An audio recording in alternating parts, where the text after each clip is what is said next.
स्वागत है आप सभी का हमारे साथ वीकली राशिफल में। साप्ताहिक राशिफल क्या कहते हैं आपके सितारे। जो ये वीक है ये लास्ट वीक है अगस्त का, 25 अगस्त से लेकर और 31 अगस्त तक। बीच में गणेश चतुर्थी भी है। इस वीक में अगर हम चंद्रमा की स्थिति देखें तो चंद्रमा जो है कन्या में रहेंगे, तुला में रहेंगे और आखिरी दिन यानी 30 और 31 को चंद्रमा की स्थिति वृश्चिक में रहेगी। वृश्चिक में जो चंद्रमा है नीच के हो जाते हैं, तो सभी राशियों के लिए जो स्थिति रहने वाली है, भावुक ज्यादा रहेंगे लोग, इमोशनल ज्यादा रहेंगे। साथ ही साथ बुध आदित्य योग का निर्माण होगा।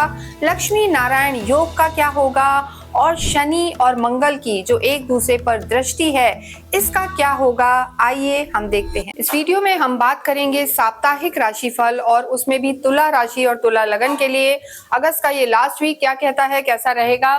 यहाँ हम बात कर रहे हैं 25 से लेकर और 31 अगस्त तक। आपके जो लॉर्ड होते हैं, गॉडेस हैं, शुक्र होते हैं।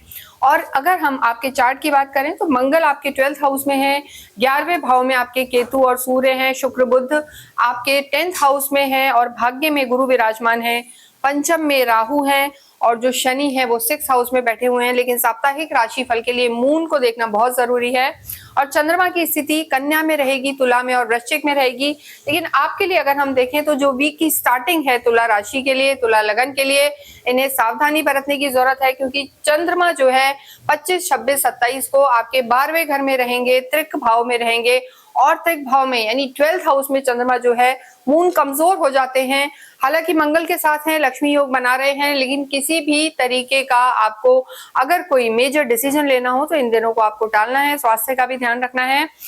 देखिए, अगर आपको नहीं पता कि आपकी राशि कौन सी है तो अपना चार्ट खोलें और उसमें मून देखें, जहां भी प्लेस है वहां नंबर 7 लिखा है तो आपकी जो राशि है तुला है, लिब्रा है और फर्स्ट हाउस में 7 है तो आपकी जो लगन है, असेंडेंट है वो तुला है और आप ही के लिए राशिफल है। इस पूरे वीक में हम देखें चंद्रमा तो बदलते ही हैं, लेकिन बुध भी इस वीक में 30 अगस्त को अपना स्थान परिवर्तन करेंगे। अभी आपके कर्म क्षेत्र में है, फिर वो आपके लाभ भाव में आ जाएंगे और तुला के लिए बुध की जो स्थिति है, योग कारक होते हैं शुक्र बुध और शनि जो है मैत्री रखने वाले होते हैं, तो स्थिति पहले भी अच्छी थी बुध के लिए और हम कहेंगे बाद में सूर्य के साथ आ जाएंगे, बुध आदित्य योग बनाएंगे और आपके डिजायर हाउस में आएंगे तो यहाँ आपको लाभ होगा। लेकिन यहाँ हम पहले देखेंगे आपके स्वास्थ्य को। जैसे मैंने बताया कि चंद्रमा 25, 26, 27 को 12वें घर में रहेंगे, तो यहाँ पर आपको थोड़ा सा एक तो अपने ब्लड प्रेशर का ध्यान रखना है, ओवर थिंकिंग नहीं करनी है और इसके साथ साथ बैक पेन वगैरह भी आपको थोड़ा सा परेशान कर सकता है। बैक केक की समस्या, लोअर बॉडी पार्ट में पेन, इन सब चीजों का ध्यान रखें। स्पेशली फीमेल्स गायनिक इश्यूज आपको इस समय आ सकते हैं, तो इन सब का ध्यान रखें। हालांकि मेजर कुछ नहीं है क्योंकि ये हम ट्रांजिट के आधार पर बताते हैं, गोचर के आधार पर। अब तुला राशि वाले तो बहुत लोग होते हैं, तो प्रिसाइजली अगर आपको देखना है तो आप अपनी कुंडली का अवलोकन कराएं, नीचे नंबर्स दिए हुए हैं, आप चाहें तो हमसे भी संपर्क कर सकते हैं। लेकिन अगर मेजर देखा जाए तो बस हमने जो चीजें बताई हैं, बॉडी पेन्स और ब्लड प्रेशर की समस्या और ओवर थिंकिंग नहीं करनी है। इसके साथ ही आपकी लव लाइफ को अगर देखते हैं, देखिए 5th हाउस जो काल पुरुष की कुंडली से पंचम भाव होता है, यहाँ से लव लाइफ को देखा जाता है। यहाँ राहु विराजमान है और केतु और सूर्य की दृष्टि है सीधे, जो ग्रहण योग बना हुआ है, तो थोड़ा सा किसी तीसरे व्यक्ति के कारण परेशानी हो सकती है। बिना किसी बात के कहते हैं ना, माहौल खराब हो जाना, चीजें खराब हो जाना, वो स्थिति भी यहाँ पर नजर आ रही है। भ्रम रह सकता है, कंफ्यूजन रह सकता है, आर्ग्यूमेंट्स रह सकते हैं और बाद में 30 को बुध भी यहाँ आ जाएंगे, तो थोड़ा सा एक ना एक पार्टनर दोनों में से यानी आप या आपके जो पार्टनर है डोमिनेटिंग रह सकता है। सूर्य देख रहे हैं लव लाइफ को, तो वाणी पर बहुत बहुत ध्यान रखें, संयम रखें। लेकिन अगर ओवरऑल देखें तो करियर वाइज आप दोनों के लिए अच्छा रहेगा, आपके डिसीजन मेकिंग अच्छे रहेंगे, लेकिन जो पर्सनल रिलेशनशिप है उसमें आपको ध्यान रखने की जरूरत है। इसके साथ ही हम 7th हाउस को देखेंगे, यानी आपके वैवाहिक जीवन के लिए सप्तम को देखा जाता है। यहाँ के लॉर्ड आपके मंगल हैं और मंगल 12वें घर में चले गए हैं। मंगल का 12वें घर में जाना, देखिए यहाँ पर जो स्थिति है वो मांगलिक दोष आ जाता है, तो वैवाहिक जीवन में भी थोड़ा ध्यान रखना है। जरूरी नहीं है कि चीजें खराब हों, लड़ाइयां हों, ये जरूरी नहीं है, लेकिन यहाँ पर ये स्थिति हो सकती है कि आपके जो पार्टनर हैं वो बिजी रह सकते हैं, उनको समय ना मिले, जल्दबाजी कर सकते हैं, थोड़ा सा ईगो क्लैशेस हो सकते हैं। तो इन चीजों का ध्यान रखें, अन्यथा यहाँ पर आपकी चीजें ठीक है। वैवाहिक जीवन में हम कहेंगे बहुत ज्यादा दिक्कत इस समय नजर नहीं आ रही है, लेकिन फिर भी यहाँ आपको धैर्य से काम लेना है और स्पेशली 25, 26, 27 को आपको अपने वैवाहिक जीवन का भी ध्यान रखना है। जिनका विवाह नहीं हुआ है उन्हें किसी मेजर डिसीजन में नहीं जाना, कुछ समय के लिए आपको इंतजार करने की जरूरत है।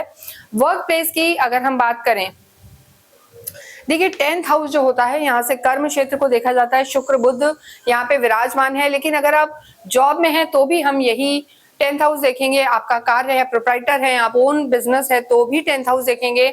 लेकिन आपका अगर किसी भी तरीके का पार्टनरशिप से रिलेटेड काम है तो आपके सप्तम को देखा जाएगा। आपकी डे टू डे की इनकम सप्तम से देखी जाएगी। तो खर्चों के योग बने हुए यहाँ के लॉर्ड मंगल आपके 12वें भाव में। स्पेशली आपको एक्सपेंसेस का इस समय ध्यान रखना है, क्योंकि आपके धन भाव के लॉर्ड भी मंगल हैं, तो खर्चे हो सकते हैं। लेकिन यहाँ पर ये भी हो सकता है अगर आप कुछ लैंड वगैरह परचेज करना चाह रहे हैं तो वो योग यहाँ पर इस समय बनते हुए दिखाई दे रहे हैं कि आप कोई लैंड वगैरह ले सकते हैं। अगर आपका कार्य भी इसी से रिलेटेड है तो भी यहाँ पर आपकी चीजें ठीक हैं। लेकिन देखिए जैसा हमने बताया, बुध यहाँ से निकलकर आपके लाभ भाव में जाएंगे तो स्थितियां बेहतर होंगी। कार्य की दृष्टि से भी यहाँ पर अच्छा नजर आ रहा है। क्रिएटिव लाइन में है, मीडिया से रिलेटेड कोई काम करते हैं, जर्नलिज्म में है, बोलने का काम है आपका, कंसल्टेंसी, काउंसलिंग, तो ये समय तुला राशि, तुला लगन के लिए, प्रोफेशनल लाइफ के लिए बेटर होगा। लेकिन कोई भी पैसे का लेन देन, मेजर डिसीजन, बड़ी मीटिंग्स आपको 25, 26, 27 को अवॉइड करनी है। उसके बाद आप अपनी चीजों पर काम कर सकते हैं। विद्यार्थियों के लिए हम जरूर कहेंगे समय बहुत अच्छा नहीं है। राहु यहाँ विराजमान है, राहु पंचम में बैठे हैं, तो कहीं ना कहीं डिस्ट्रैक्शन, गलत कंपनी में जाना, असंगत में पड़ जाना, इन चीजों का आपको ध्यान रखना है। स्टूडेंट्स नहीं रख सकते, बच्चे नहीं रख सकते, तो आपके जो सीनियर्स हैं, बड़े हैं, पेरेंट्स हैं, उनको विद्यार्थियों का डिस्ट्रैक्शन ना हो, गलत कंपनी में ना जाएं, इस वीक में इसका ध्यान रखें। देखिए जो ज्ञान के कारक हैं, अध्यात्म के कारक हैं, गुरु आपके धर्म त्रिकोण में बैठे हैं, तो डेफिनेटली यहाँ पर धर्म आपका बढ़ता हुआ, यहाँ से गुरु बैठ के आपके जो तीसरे भाव को भी देख रहे हैं, खुद के ही घर को, तो धार्मिक यात्राएं, शॉर्ट ट्रेवल्स, बिग ट्रेवल्स दोनों ही यहाँ पर, यानी शॉर्ट एंड लॉन्ग दोनों यहाँ पर नजर आ रही हैं। तो ये स्थिति भी यहाँ अच्छी बनी हुई है। इसके साथ सप्तम दृष्टि से गुरु यहाँ देखेंगे और उसके बाद भाग्य के में तो बैठे ही हैं, लेकिन धर्म त्रिकोण के दोनों भाव यहाँ पर एक्टिव है, लगन एक्टिव है, तो गुरु यहाँ पर आपके लिए काफी सपोर्टिव रहेंगे। लेकिन जो आपके राशि स्वामी शुक्र, उनसे जरूर उनकी शत्रुता होती है, तो भाग्य भी मिला जुला असर देगा और अध्यात्म भी यहाँ पर, यानी योग और भोग का तालमेल आपका इस वीक में रहेगा। लेकिन 25, 26, 27 को आपको हर चीज में थोड़ा सा केयरफुल रहना है, ओवर थिंकिंग नहीं करनी, हर एक पे विश्वास नहीं करना है। किसी भी तरीके की किसी परेशानी, समस्या से गुजर रहे हैं तो 6 मुखी रुद्राक्ष पहनना आपके लिए लाभकारी रहेगा, क्योंकि शुक्र जो है उन्हें रूलिंग प्लैनेट हम कह सकते हैं 6 मुखी रुद्राक्ष के लिए। और आपके लिए भी कुल देवी की आराधनाएं करें, देवी की आराधनाएं करें, कुंजी का स्रोत का पाठ करें। फ्राइडे के दिन छोटे छोटे बच्चों को कोई फ्रूट बांट सकते हैं, चॉकलेट बांट सकते हैं, मिठाई बांट सकते हैं, इससे भी आपको जो है देवी के आशीर्वाद मिलेंगे और धन लाभ के योग बनेंगे। आपके जो भाग्येश है बुध है, आपके जो भाग्येश है बुध है, और किसी भी मंदिर में जाके बुधवार के दिन पौधों को लगाना, वृक्ष रोपण करना, ये आपके भाग्य में भी वृद्धि करेगा। इसके साथ ही इस वीडियो को हम यही विराम देते हैं। कमेंट बॉक्स में आप अवश्य ही ओम शुम शुक्राय नमः लिखें। Thank you.